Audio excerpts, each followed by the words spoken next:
তৈরি করলাম protein powder.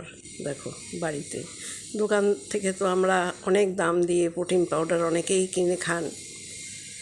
ঘরে আমি কিভাবে তৈরি করলাম ওটাই শেয়ার করছি, এবং আমি এটা করে থাকি। আমি কোনো দিনও প্রোটিন পাউডার বাইরের থেকে কিনি না। এখানে দেখো, ছোলা নিয়েছি, এই 200 গ্রাম মতন হবে বা 150 হবে। ঘরে ছিল, আমি ঠিক মাপটা বলতে পারবো না, এরকমই হবে, 150-200।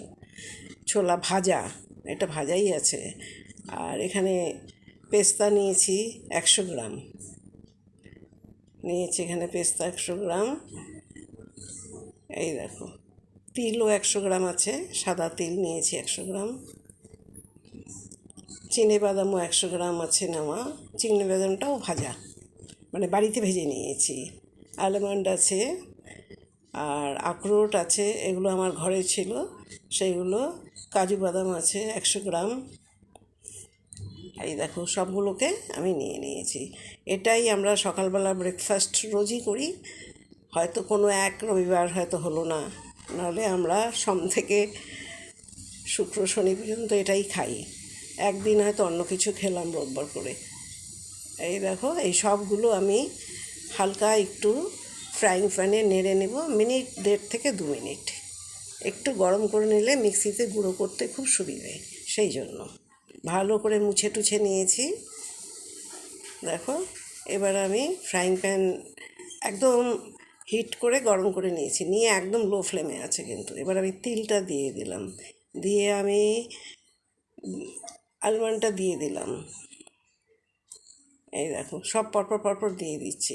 আখরোট দিয়ে দিলাম, দিয়ে এগুলোকে ভালো করে, পেস্তাটা আমি একটু পরে দেব, কাজুটা দিয়ে দিলাম।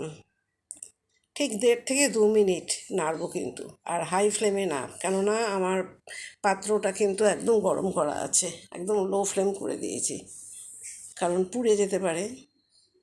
সেই জন্য আমি এগুলোকে জাস্ট খালি একটু গরম করে নেব। আর চিনেবাদামটাও আমার ভাজা আছে, আর ছোলাটাও আমার ভাজা আছে, আর এগুলো ভাজা নেই, একটু গরম করে নিচ্ছি মিহি পেস্ট হওয়ার জন্য। আমরা তো কত দাম দিয়ে বাইরের থেকে কিনি, অনেকেই তো জিম টিম করে খায়, বা ছোটো থেকে বড় সবাই প্রোটিন পাউডার একটা কিছু খায় সবার বাড়িতেই, বাচ্চারাও খায়, বুড়োরাও খায়। এই দেখো, আমরা বানিয়ে নিচ্ছি। এর মধ্যে আরও অনেক কিছু দেওয়া যায়, আমি আগের বার দিয়েছিলাম মাখনা, এবার আমার কাছে মাখনাটা নেই, তাই মাখনাটা দিতে পারলাম না। অনেক রকম শিট দেওয়া যায়, এবার আর দিচ্ছি না। এবার যা আছে আমি এগুলো দিয়েই বাড়িতে তৈরি করে নিচ্ছি, এবং এটা অনেক দিন পর্যন্ত ফ্রিজে রেখে দিলে তো 6 মাস থাকবে, কিন্তু এতটুকু জিনিস তো আর 6 মাস যাবে না। আগে একবার আমি ভালো করে বানিয়েছিলাম, অনেকগুলো, কিলো 1.5-2 হয়েছিল, ওটা আমি রেখে দিয়েছিলাম ফ্রিজে, কিছুটা বাইরে কিছুটা ফ্রিজে, ওটা আমার অনেক দিন গেছে। এবার অত দিন যাবে না। এই দেখো, হালকা করে ভালো করে একটু গরম করে নিচ্ছি, ভালো পেস্ট হওয়ার জন্য। এইভাবে একবার বানিয়ে নাও, খরচে অনেক কম পড়বে, এবং আমি দেখতে পাচ্ছি আমি কি দিলাম। আমি তো দোকানের প্রোটিন পাউডারে দেখতে পাচ্ছি না ওরা কি দিচ্ছে, ওদের কথার বিশ্বাসের উপরে বা কৌটোতে যা লেখা থাকবে তার উপরেই আমাকে নিতে হবে। এই দেখো, আমি দেখতে পেলাম স্বচক্ষে, যেটুকু পারা যায় আমি দেখতে পাচ্ছি আমি কি দিচ্ছি। দিয়ে এবার দেখো মিহি পেস্ট করে নেব, আর খেতেও খুব টেস্ট হয় কিন্তু। আমরা সকালে 3-4 চামচ নিয়ে নিই, আর দুধ নিয়ে নিই, এই কলা দিয়ে মেখে খেয়ে নিই, একটু খেজুর দিয়ে দিলাম হয়তো একটা, এরকম করে খাই, বা শুধু দুধের সাথে গুলেও খাই। শুধু দুধের মধ্যে 1 কাপ দুধ নিয়ে নিলাম, তার মধ্যে হয়তো 2-3 চামচ গুলে নিলাম, 2 পিস ব্রেড খেলাম, ব্যাস হয়ে গেল, একটা কলা খেয়ে নিলাম। এটা খুব ভালো কিন্তু, ভালো হাই প্রোটিন। দেখো, গুঁড়ো করে, এই যে ছাড়তে হবে না, ভালো করে অল্প অল্প করে দিয়ে, মিক্সিটা একবারে আমি অনেকক্ষণ ঘোরাবো না, অল্প অল্প দেবো, আর সামান্য করে ঘোরাবো, নাহলে তেল বেরিয়ে যাবে, যেহেতু সব কটাই বাদাম। কেমন লাগলো কমেন্ট করে জানিও। ঠাকুরের আশীর্বাদে সবাই খুব সুস্থ থেকো। অনেক দিন থেকে ভেবেছিলাম এই প্রোটিন পাউডারটা দেবো, কারণ আমরা তো রোজই খাই, দেওয়ার হচ্ছিল না, যেহেতু এখন ঘুরতে যাওয়ার ভিডিওগুলাই বেশি দেই। আজকে তৈরি করলাম, মনে হলো, তাই তোমাদের সাথে শেয়ার করলাম।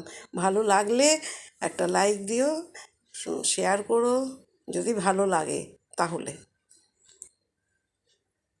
আবার নতুন কোনো ভিডিওতে দেখা হবে। এটা কিন্তু অনেক দিন রেখে দেওয়া যাবে, ফ্রিজে রাখলে কিন্তু 4-5 মাস তো কোনো ব্যাপারই না।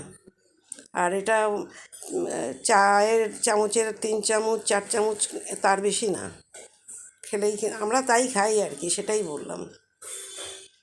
যেহেতু এতে কোনো মাপ দেওয়া নেই, যেহেতু দোকানে তো লেখা থাকে 3 চামচ, এরকম আমরাও এরকমই নিই, 3 চামচ নিয়ে নিই 1 গ্লাস দুধে। সবাই ভালো থেকো, সুস্থ থেকো, পরবর্তী ভিডিওতে আবার দেখা হবে।